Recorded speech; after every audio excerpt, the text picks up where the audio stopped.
the Furry Family Coach, and today is day 10 already.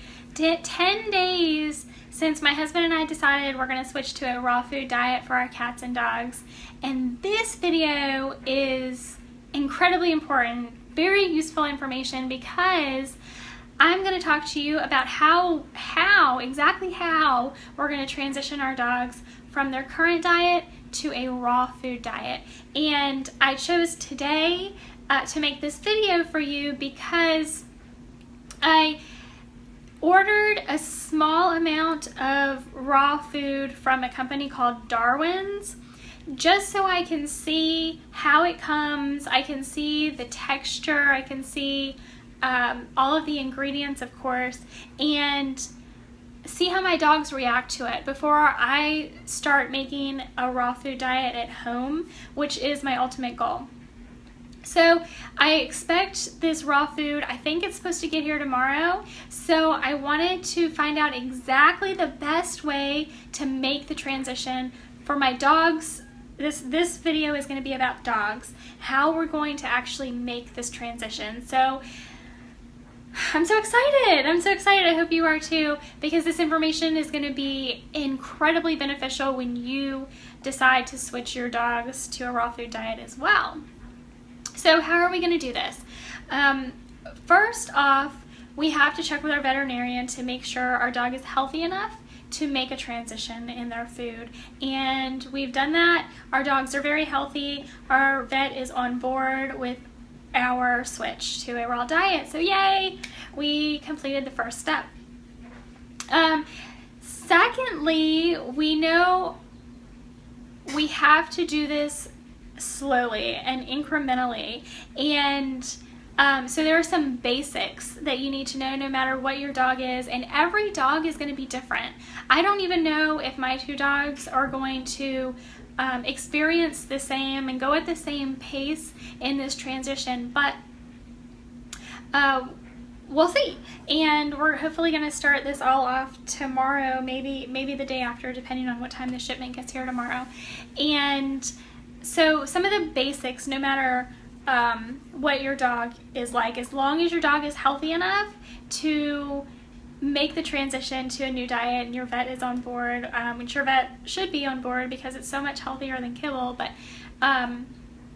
so we want to keep a positive attitude, because our dogs and our cats, but today we're talking about our dogs, really feed off of your energy. And if you have any apprehension, or if you're skeptical, if you're worried, then they're going to feed off of that, and they're going to look at what you're giving them and say, you know what, your attitude is off, I'm not sure about this food, and they're just going to back away. So you need to keep a positive attitude when you're going through this whole transition, you're presenting them with a new food.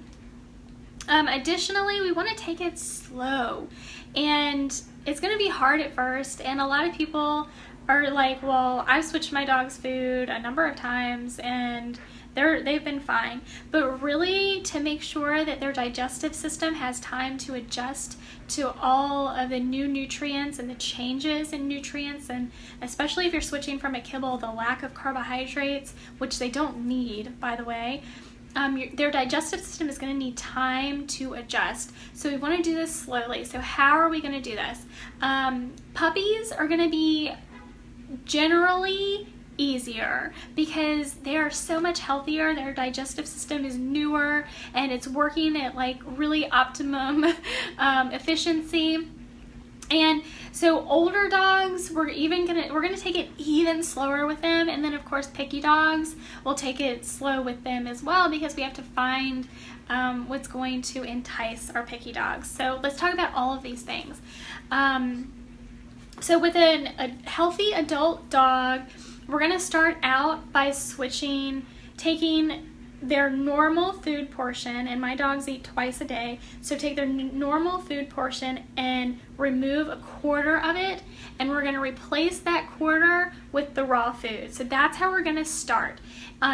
If you have an older dog or a picky eater or even a puppy, I always recommend starting out slowly, and we're going to start with replacing about a quarter of their food. Actually, I'm sorry, I said that. So a quarter of their food, but if you have an older dog or a picky dog, we're going to start with maybe an eighth of their food that we're going to replace.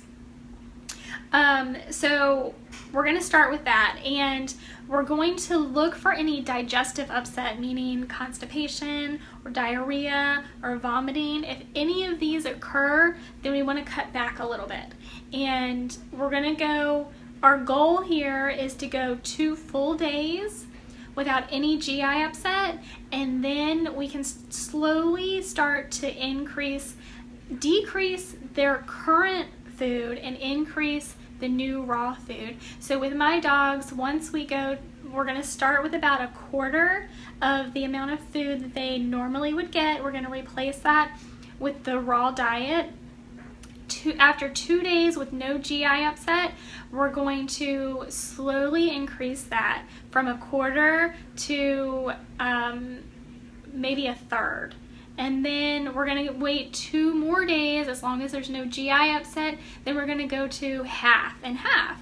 And we're just going to keep doing this as long as they don't experience any GI upset until we get to 100% of their diet as a raw food diet. And even at that point, we're still going to continue to look for GI upset.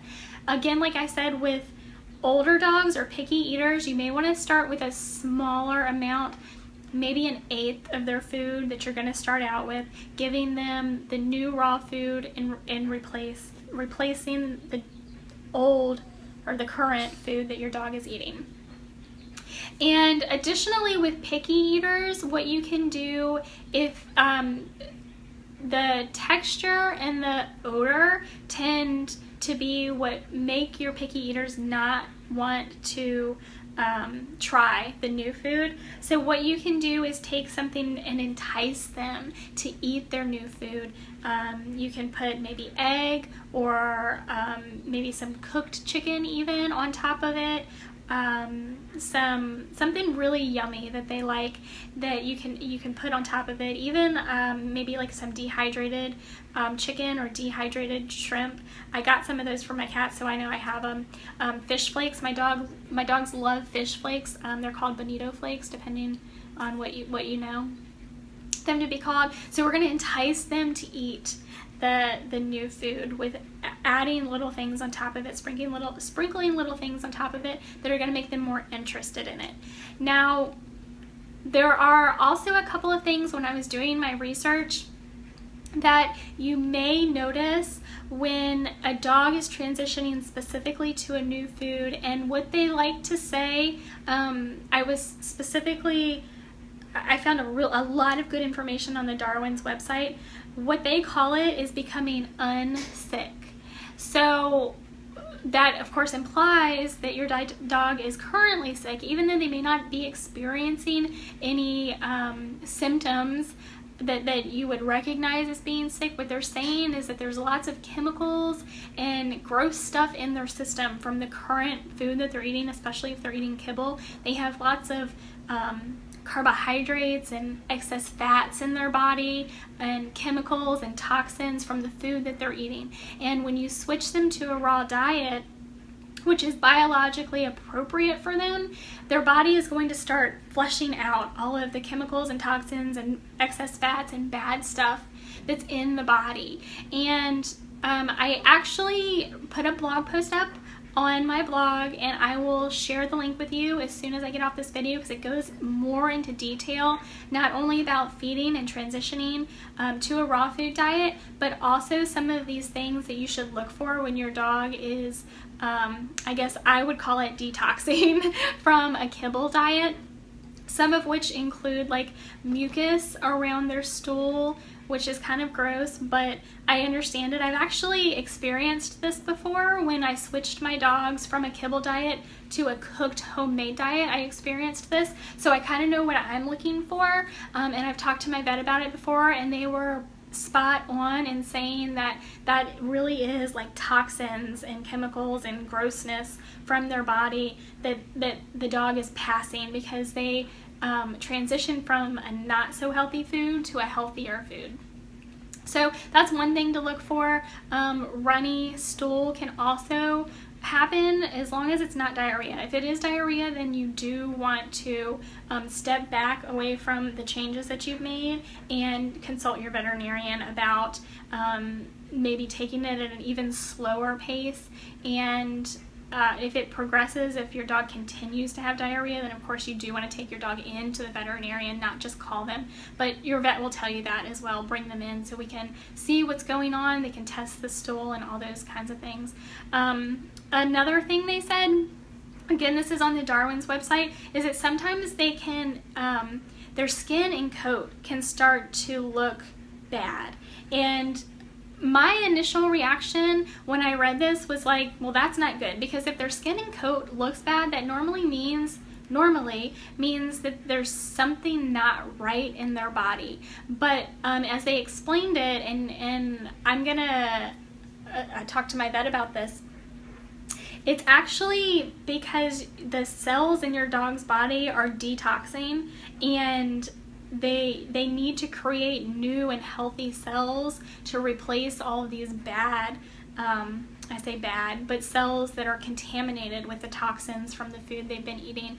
So it might take a couple of weeks, according to the Darwin's website, to actually regain the full luster of their skin and coat. So that's another thing that I'm really going to be looking out for, and I'll keep you updated on if I do see any of these changes in my dogs, so I can share it with you as well. But so I kind of briefly went over the transition and some of the things that you can expect and look for when you are transitioning your dog to a raw food diet, but I kind of go in a little more detail in my blog post. So as soon as I'm done with this video, I'll put the link below in the comments so you can go and read some more about that. This is really important because we are actually getting to the point where the food is going to change, and that's super exciting but also a little nerve-wracking. So sharing this experience with you because it's important. I want you to see exactly how this goes for my dogs so that you know what to expect when you do this for your dog as well. And if you have any questions or comments, please leave them below this video. You can also direct message me if you're more comfortable that way. If you're watching this video on YouTube, also leave me a message below this video. I'm very active on my YouTube channel, and so we are documenting the full transition with our dogs and cats from their current diet to a raw food diet. And that's gonna wrap it up for this video today, and I will see you in the next video.